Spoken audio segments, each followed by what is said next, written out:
La stratégie réalise le plus gros achat de Bitcoin depuis juillet 2025 et ajoute 1,25 milliard de dollars en BTC. Strategy a ajouté 13 627 Bitcoin lors d'un achat de 1,25 milliard de dollars la semaine dernière, prolongeant ainsi son avance en tant que plus grand détenteur de BTC d'entreprise au monde malgré les récentes pertes papier. La société de garde de crypto BitGo cherche jusqu'à 201 millions de dollars pour son introduction en bourse aux États-Unis. BitGo cherche à lever jusqu'à 201 millions de dollars lors d'une introduction en bourse, en visant une valorisation de 1,96 milliard de dollars avec plus de 90 milliards de dollars d'actifs sous garde et les principales banques américaines menant la transaction. World Liberty, lié à Trump, apporte 3,4 milliards de dollars de stablecoins sur les marchés des prêts cryptographiques. World Liberty Financial a lancé une plateforme de prêts crypto construite autour de son stablecoin de 1 dollar américain, alors que la demande de crédit en chaîne montre des signes de reprise. La crypto entre dans le deuxième cycle d'adoption institutionnelle dirigé par Morgan Stanley, Binance. Binance Research a déclaré que les marchés de la cryptographie entrent dans une nouvelle phase, alors que l'allocation institutionnelle et le positionnement stratégique commencent à l'emporter sur la dynamique du commerce de détail. La plateforme stablecoin Velafi obtient 20 millions de dollars pour faire évoluer les rails de règlement transfrontalier. Le financement soutiendra l'expansion des services de paiement et de règlement des entreprises en Amérique latine, aux États-Unis et en Asie. L'action Bakkt bondit de 20% après l'adoption d'une stratégie de paiement stable.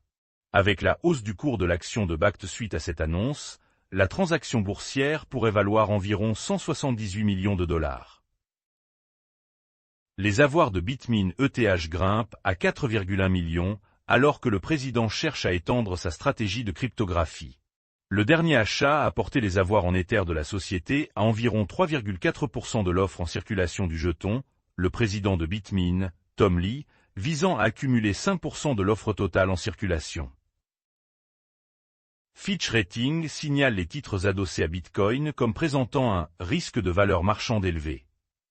Fitch a déclaré que de fortes fluctuations des prix du Bitcoin pourraient rapidement éroder les garanties soutenant ces titres, augmentant ainsi le risque de perte pour les prêteurs et les investisseurs.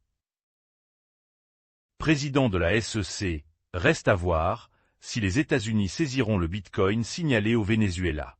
Plusieurs analystes de la blockchain ont déclaré qu'ils n'étaient pas en mesure de vérifier si la nation latino-américaine détenait 60 milliards de dollars en crypto-monnaie. La CFTC forme un comité d'innovation pour aider à façonner les règles de la cryptographie et de l'IA. La CFTC cherche à inviter Tyler Winklevoss, Shane Copland, Chris Marszalek et d'autres dirigeants de la cryptographie pour l'aider dans son approche de réglementation de l'industrie de la blockchain. Ethereum doit réussir le « test de sortie » pour durer 100 ans, Buterin. Une résistance quantique, une architecture évolutive et un meilleur modèle de construction de blocs résistant aux pressions de centralisation sont nécessaires si Ethereum veut passer l'épreuve du temps. Les sénateurs présentent un projet de loi visant à garantir la protection des développeurs de crypto-monnaies. La Blockchain Regulatory Certainty Act vise à clarifier que l'écriture de logiciels et la maintenance de réseaux ne déclenchent pas d'exigences fédérales ou étatiques en matière de transfert d'argent. L'AG du Sénat américain majore le projet de loi sur la cryptographie jusqu'à la fin du mois. Le président du comité sénatorial de l'agriculture, John Boozman, a déclaré qu'il avait retardé les travaux sur un projet de loi sur la structure du marché de la cryptographie afin d'avoir plus de temps pour obtenir un soutien bipartite.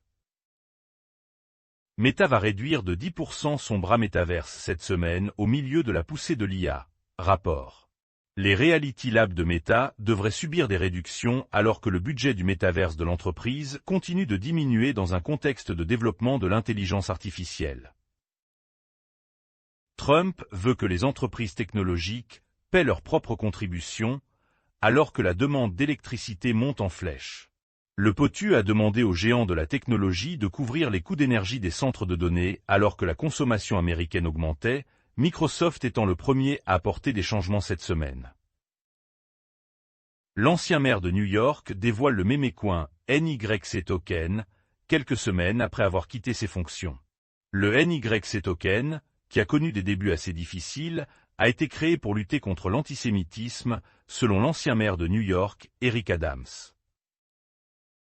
Les inquiétudes des banques en matière de stablecoin sont des mythes non fondés. Professeur. Un professeur de la Columbia Business School a démystifié 5 malentendus du secteur bancaire concernant les rendements stables des pièces alors que le projet de loi sur la structure du marché se dirige vers des majorations ce mois-ci. Le patron de la SEC est optimiste. Trump signera le projet de loi sur la structure du marché cette année. Le président de la Security and Exchange Commission, Paul Atkins, a exprimé son ferme soutien à la législation bipartite visant à sortir les marchés de la cryptographie de la zone grise réglementaire.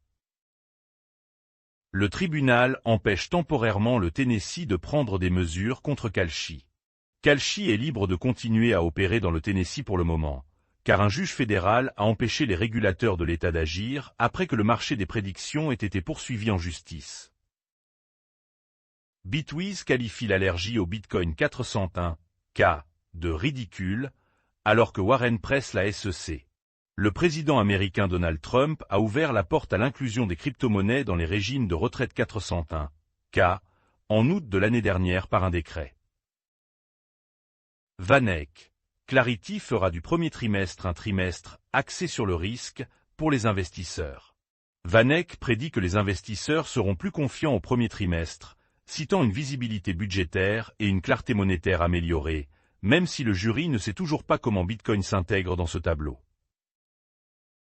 Le nouveau projet de loi Clarity du Sénat autorise des récompenses stables basées sur l'activité. Un projet révisé de loi Clarity du Sénat autoriserait des récompenses stables basées sur l'activité liée au paiement, au portefeuille et au jalonnement, tout en interdisant les intérêts payés uniquement pour la détention de jetons. La Thaïlande cible l'argent gris, avec une surveillance unifiée de l'or et de la cryptographie. La Thaïlande aurait prévu de rendre les rapports plus stricts, d'appliquer les règles de voyage et de créer un centre de données national pour suivre les flux illicites à travers les actifs traditionnels et numériques. Le Solana Policy Institute exhorte la SEC à exempter les développeurs DeFi des règles d'échange. Le Solana Policy Institute a exhorté la SEC à distinguer le code DeFi non dépositaire des échanges, avertissant que les règles actuelles pourraient freiner l'innovation. Fichier SPAC lié à Kraken pour une introduction en bourse de 250 millions de dollars ciblant l'infrastructure cryptographique. Le SPAC soutenu par Kraken vise à lever 250 millions de dollars lors d'une introduction en bourse, ciblant les entreprises construisant des infrastructures et des services pour l'écosystème des actifs numériques. La Consob italienne met en garde les influenceurs au milieu des avertissements sur les risques cryptographiques de l'ESMA. Le régulateur italien des valeurs mobilières a partagé la fiche d'information influencée de l'ESMA, avertissant les promoteurs des médias sociaux que les règles de l'UE sur les recommandations d'investissement et la publicité s'appliquent à la cryptographie. Le Nigeria lie la surveillance de la cryptographie aux cartes d'identité fiscale dans le cadre d'une réforme radicale. La refonte fiscale du Nigeria place les échanges cryptographiques dans des rapports basés sur l'identité, remodelant ainsi la façon dont les actifs numériques sont introduits dans l'économie traditionnelle. L'Ukraine bloque Polymarket et qualifie les marchés de prédiction de jeux d'argent. Cette décision ajoute l'Ukraine à une liste croissante de pays, dont la France, l'Allemagne, le Royaume-Uni, l'Italie, la Pologne, la Thaïlande et l'Australie, où Polymarket est déjà restreint. L'exploit Truby expose une faille de contrat intelligent derrière la création de jetons de 26 millions de dollars. Truby a perdu 26 millions de dollars après qu'un bug de débordement de contrat intelligent ait permis à un attaquant de créer des jetons à un coût proche de zéro, faisant baisser le prix du TRU de 99%. Bitcoin rencontre l'or au Royaume-Uni, 21 shares apporte un fonds Bold à Londres. L'ETP 21 shares Bitcoin Gold alloue environ les 2/3 à l'or et 1/3 au Bitcoin et se négocie désormais en livres sterling et en dollars à la bourse de Londres. BNB Chain vise une finalité d'environ 1 seconde avec le hard fork de Fermi. Le hard fork Fermi de BNB Chain sera mis en ligne mercredi, réduisant les temps de bloc BSC de 0,75 secondes à 0,45 secondes et resserrant les règles de finalité rapide. Z5 établit une feuille de route 2026 axée sur la confidentialité et l'adoption institutionnelle. Le plan 2026 de Z5 déplace l'accent de l'expérimentation vers une infrastructure prête à la production conçue pour les banques, les entreprises et les systèmes financiers réglementés. Les banques centrales mondiales se rallient à Powell et soulignent l'indépendance de la Fed. Les experts en cryptographie affirment que la pression politique sur la Réserve fédérale américaine pourrait entraîner de la volatilité, mais également déplacer les flux vers le Bitcoin et l'or à long terme. Franklin Templeton modernise les fonds du marché monétaire pour le marché des pièces stables tokenisées. Franklin Templeton modifie les fonds du marché monétaire institutionnel pour soutenir les réserves de pièces stables et l'utilisation des espèces en chaîne sans lancer de nouveaux produits cryptonatifs. Ingenico fait appel à Wallet Connect pour prendre en charge les paiements stables à la caisse. En intégrant Wallet Connect Pay, Ingenico teste si les stablecoins peuvent fonctionner comme une alternative pratique au réseau de cartes dans le commerce quotidien.